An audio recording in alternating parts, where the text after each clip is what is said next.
In REXX, comments use C-style syntax, and this is the first comment you'll ever use, the word REXX inside of a comment. Though not explicitly required off the mainframe, it's a good practice to get into writing this at the top of all your execs, regardless if you're on the mainframe or not, because when you do write an exec on the mainframe, this is how the interpreter will know that you're writing a REXX script and not something like a C-list script or something else.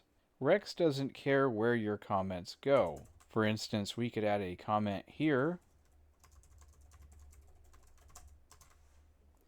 We could add a multi-line comment here.